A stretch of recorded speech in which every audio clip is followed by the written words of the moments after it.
اسرائیل کا خنجر عربوں کے پیٹھ میں گھونپا، جس سے آج بھی عربوں کا خون رس رہا ہے۔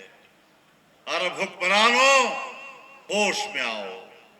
عرب حکمرانوں، اپنے عرب آباء و اجداد کی تاریخ کو یاد کر لو، ان کی جنگجویانہ جذبے کو یاد کر لو، میدان میں اترو۔ امت مسلمہ غیرت مند ہے، تمہاری وجہ سے لگ رہا ہے کہ جیسے وہ اپنی غیرت و حمیت کھو بیٹھا ہے۔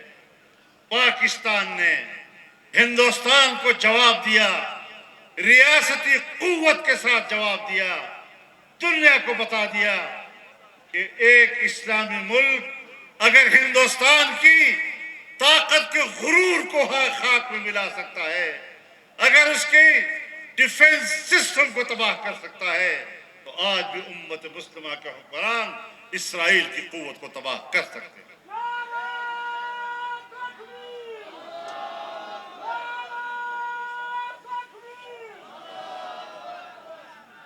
میرے محترم دوستو، پہلگام کا واقعہ ہوا، 10 منٹ کے اندر اندر الزام کا سارا ملبہ پاکستان پر پھینک دیا، FIR بھی درج کرا دی اور سنتاس معاہدے کو توڑ دیا، اس کو معطل کر دیا۔ مودی جی، یہ معاہدہ ہے، یہ ٹریٹی ہے، اس میں ورلڈ بینک ضامن ہے اور اقوام متحدہ کی قراردادیں اس بات کو واضح کرتی ہیں کہ کوئی ایک ملک یک طرفہ طور پر کسی معاہدے یا ٹریٹی کو معطل نہیں کر سکتا۔ تمہارا باپ بھی پاکستان کے پانی کو نہیں روک سکے گا، اور اب جب تم نے یہ اقدام کیا تو اب جو آپ کے حصے میں دریا تھے، اب اس پر بات ہوگی کہ یہ تمہارے ہیں یا ہمارے ہیں۔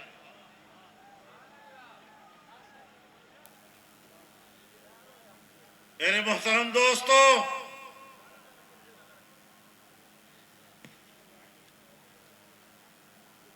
اقوام متحدہ کا چارٹر کہتا ہے کہ کوئی ملک دوسرے ملک کے خلاف نہ تو جارحیت کر سکتا ہے، نہ ان کو دھمکیوں سے مروب کرنے کی کوشش کر سکتا ہے، نہ طاقت کے ذریعے تنازعات کو حل کر سکتا ہے۔ مودی جی، تو نے طاقت کے بل بوتے پر تنازعات کو حل کرنے کی کوشش کی، تمہارا ہم نے کیا حشر کر کے رکھ دیا۔ بیچارے سے اسمبلی میں بیٹھا نہیں جاتا، اپنے ملک کی پارلیمنٹ ان پر لان تان کر رہی ہے۔ ایک طرف ہندوستان ہے جہاں کوئی یکجہتی موجود نہیں، جہاں مودی کو کوئی حمایت حاصل نہیں، ایک طرف پاکستان ہے جہاں مکمل یکجہتی موجود ہے، اور اس یکجہتی کی بنیاد جمعیت علماء اسلام نے رکھی۔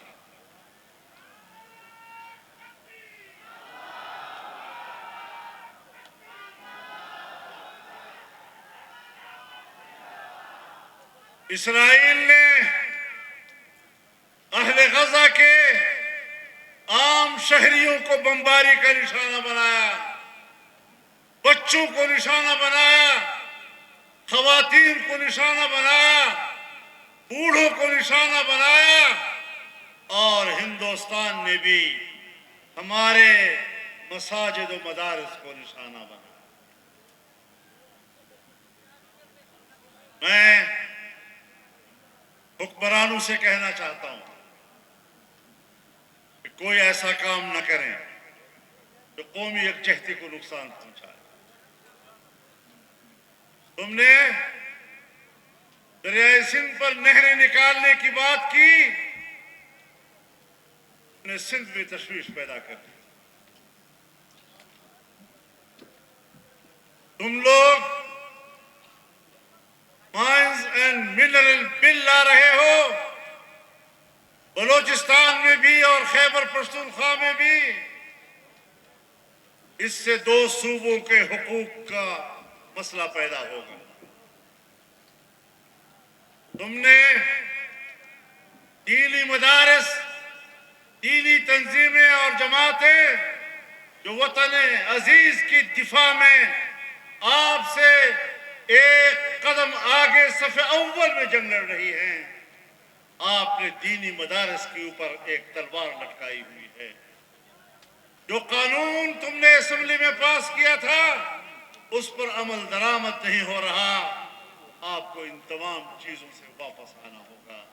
جو طے ہوا ہے اس پر عمل کرنا ہوگا. اور ملک کی یکجہتی کو اگر نقصان پہنچا تو حکمرانوں کے رویے سے پہنچے گا. ہم نے ثابت کر دیا ہے کہ قوم ایک ہے اور ایک صف ہے. پاکستان ایک ملک ہے جس کے استقلال، جس کے استقامت، جس کی وحدت ہر وقت ہمیں عزیز ہے اور جس پر ہم کوئی کمپرومائز کرنے کے لیے تیار نہیں ہیں.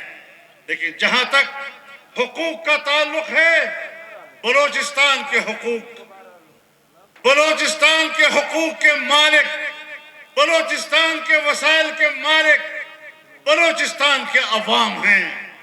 بلوچستان کے عوام کے بچے ہیں. بلوچستان کے عوام کے آنے والی نسلیں ہیں. خیبر پختونخوا ہے تو ان کے وسائل کے مالک وہاں کے عوام کے بچے ہیں، ان کی نسلیں ہیں. سندھ کے وسائل کے مالک سندھ کے عوام ہیں. پنجاب کے وسائل کے مالک پنجاب کے عوام ہیں. کوئی کسی کے ایک دوسرے کے وسائل پر قبضہ نہیں کرتا. نہ وفاق کو یہ حق پہنچتا ہے کہ وہ صوبوں کے حقوق پر ڈاکہ ڈال سکے. انشاءاللہ جمعیت علماء اسلام صوبوں کے حقوق اور ان کے وسائل کی حفاظت کی جنگ صف اول میں جا کر لڑے گی انشاءاللہ. میرے محترم دوستو، پورے خود اعتمادی میں رہنا ہے، پورے احساس برتری کے ساتھ ملک کی سیاست کرنی ہے. اس ملک میں سیاست کرتے ہوئے ہم نے ایک خوددار قوم کو پیدا کرنا ہے.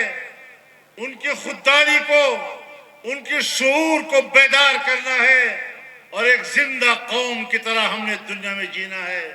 انشاءاللہ یہ جنگ لڑتے رہیں گے، یہ سلسلہ جاری رہے گا اور انشاءاللہ چند دنوں کے اندر ہم اگلے اجتماعات کا بھی اعلان کریں گے. یہ سلسلہ جاری رہے گا. اگلا جلسہ، ایسا جلسہ شاید اگلا ہمارا حیدرآباد میں ہوگا. تاریخ کا تعین ہم کر دیں گے اور آپ نے اس سفر کو جاری رکھنا ہے. اللہ ہمارا حامی و ناصر ہو.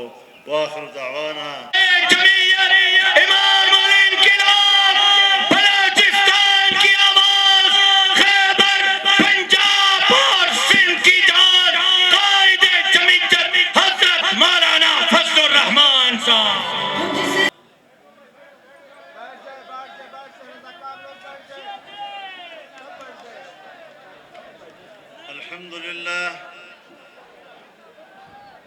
الحمد لله وكفى وسلام على عباده الذين اصطفى، لا سيما على سيد الرسل وخاتم الأنبياء وعلى آله وصحبه ومن بهديه مهتدى. أما بعد، فأعوذ بالله من الشيطان الرجيم. بسم الله الرحمن الرحيم. إن الله يحب الذين يقاتلون في سبيله صفا كأنهم بنيان مرصوص. صدق الله العظيم. جناب صدر، حضرات علماء کرام، دعماء قوم، بزرگان ملت، میرے دوستوں اور بھائیوں، آج یہاں کوئٹہ میں بلوچستان کے ہیڈ کوارٹر میں اہل بلوچستان کا یہ فقید المثال اجتماع، اس کا آغاز کراچی سے ہوا تھا، جہاں سندھ کے عوام نے تاریخ کی بے مثال شرکت اس اجتماع میں کی تھی۔ اس کے بعد اہل پنجاب نے مینار پاکستان پر بے مثال اجتماع کا انعقاد کیا۔ پشاور میں